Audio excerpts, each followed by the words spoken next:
तेरा वचन मेरे पाँवों के लिए दीपक है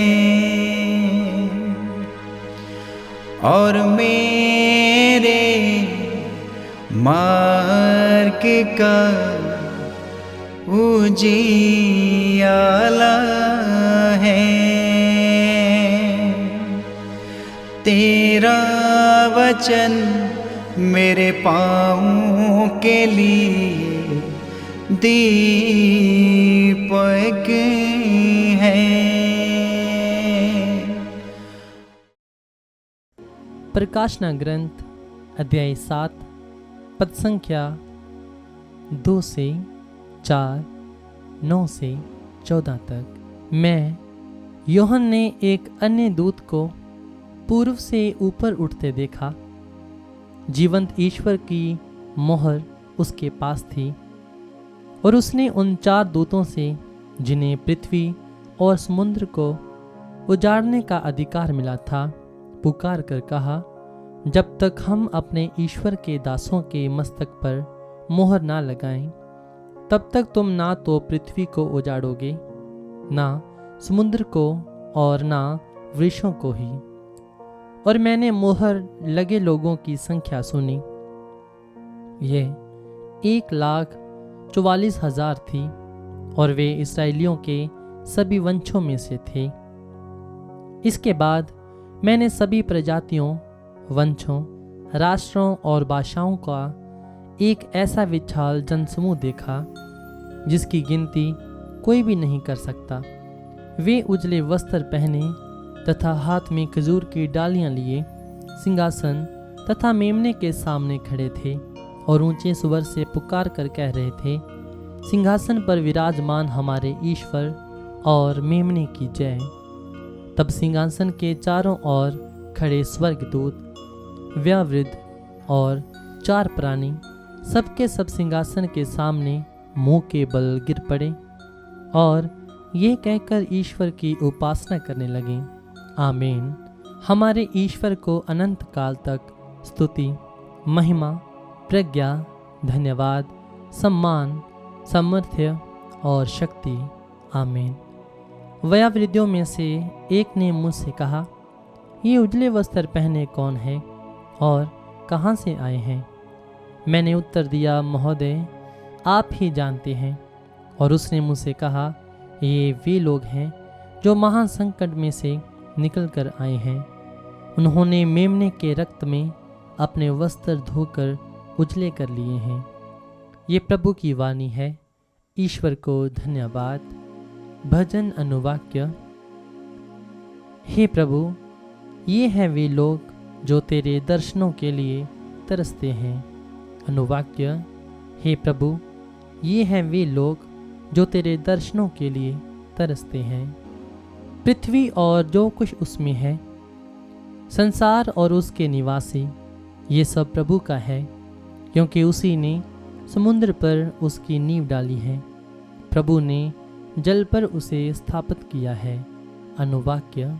हे प्रभु, ये हैं वे लोग जो तेरे दर्शनों के लिए तरसते हैं। प्रभु के पर्वत पर कौन चढ़ेगा? उसके मंदिर में कौन रह पाएगा? वही जिसके हाथ निर्दोष हैं, जिसका हृदय निर्मल है, जिसका मन आसार संसार में नहीं रमता। अनुवाक्य। हे प्रभु, ये हैं वे लोग जो तेरे दर्शनों के लिए तरसते हैं। उसी को प्रभु की आशीष प्राप्त होगी। वही अपने मुक्तिदाता ईश्वर से पुरस्कार पाएगा। वह उन लोगों के सदृश है जो प्रभु की खोज में लगे रहते हैं, जो याकूब के ईश्वर के दर्शनों के लिए तरसते हैं। अनुवाक्य। हे प्रभु, ये हैं वे लोग जो तेरे दर्शनों के लिए तरसते हैं। दूसरा पाठ संत यूहन्ना का पहला पत्र अध्याय 3 पद संख्या 1 से 3। पिता ने हमें कितना प्यार किया है, हम ईश्वर की संतान कहलाते हैं और हम वास्तव में वही हैं। संसार हमें नहीं पहचानता क्योंकि उसने ईश्वर को नहीं पहचाना है। प्यारे भाइयों, हम तो ईश्वर की संतान बन गए हैं, किंतु ये अभी प्रकट नहीं हुआ कि हम क्या बन जाएंगे। हम इतना ही जानते हैं, जब ईश्वर का पुत्र प्रकट हो जाएगा तो हम उसके सदृश्य बन जाएंगे, क्योंकि हम उसे वैसा ही देखेंगे जैसा कि वह वास्तव में है। जो उससे ऐसी आशा करता है उसे वैसा ही शुद्ध बनना चाहिए जैसा कि वह शुद्ध है। ये प्रभु की वाणी है। ईश्वर को धन्यवाद। जय घोष हालेलुया। अनुवाक्य हालेलुया। प्रभु कहते हैं, थके मांदे और बोझ से दबे हुए लोगों, तुम सब के सब मेरे पास आओ, मैं तुम्हें विश्राम दूंगा। अनुवाक्य हालेलुया। संत मत्ती के अनुसार पवित्र सुसमाचार अध्याय 5 पद संख्या 1 से 12। यीशु विशाल जनसमूह देखकर पहाड़ी पर चढ़े और बैठ गए। उनके शिष्य उनके पास आए और वे ये कहकर उन्हें शिक्षा देने लगे, धन्य है वे जो अपने को दीनहीन समझते हैं, स्वर्ग राज्य उन्हीं का है।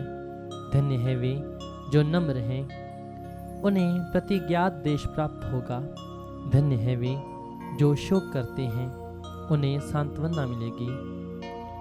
धन्य है वे जो धार्मिकता के भूखे और प्यासे हैं, वे तृप्त किए जाएंगे।